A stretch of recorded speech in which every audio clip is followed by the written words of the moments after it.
Imagine you're walking and you see a gravely injured man writhing in pain. The man, knowing he isn't going to make it, asks you to end his pain. Would you do it? Is ending someone's suffering the right thing to do? If your life is your own, is it your choice as to whether you get to end it? Euthanasia, which comes from this Greek word roughly translated to good death, is the process of intentionally ending life to forego pain and suffering. On April 12, 2001, the Netherlands became the first country to legalize euthanasia. This is more than 100 years after Samuel Williams, an American, first proposed using anesthetics to intentionally end a patient's life in 1870 in Birmingham. Since its legalization, euthanasia rates have risen. This graph shows the increase in euthanasia and assisted suicide rates in a few legalized countries. Almost all countries have seen a steady rise of non-violent deaths.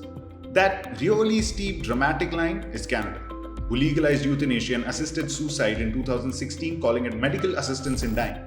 Human rights advocates have criticized the program for lacking safeguards and prompting health workers and doctors to suggest euthanasia to people who would not otherwise consider it.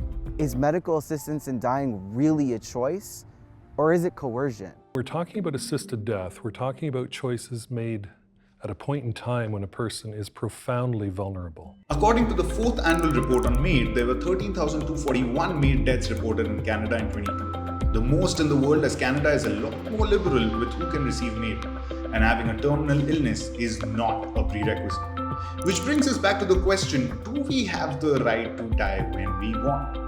Advocates for euthanasia believe individuals should be able to make their own choice.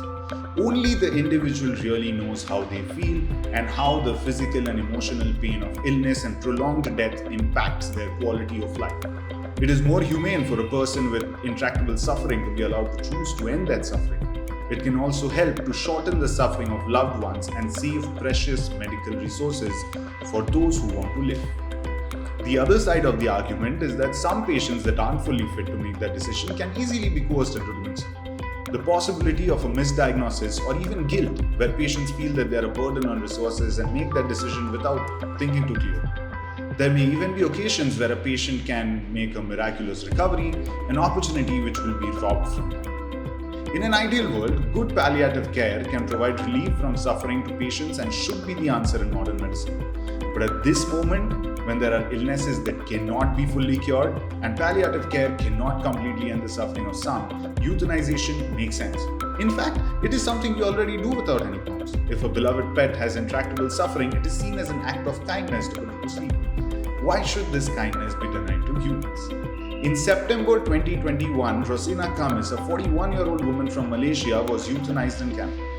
Rosina told doctors that she was seeking euthanasia to put an end to the suffering caused by her fibromyalgia, which she had developed in her 20s.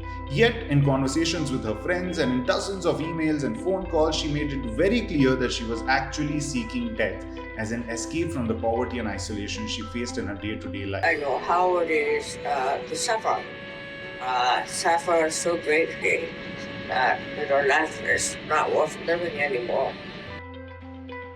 Was she right?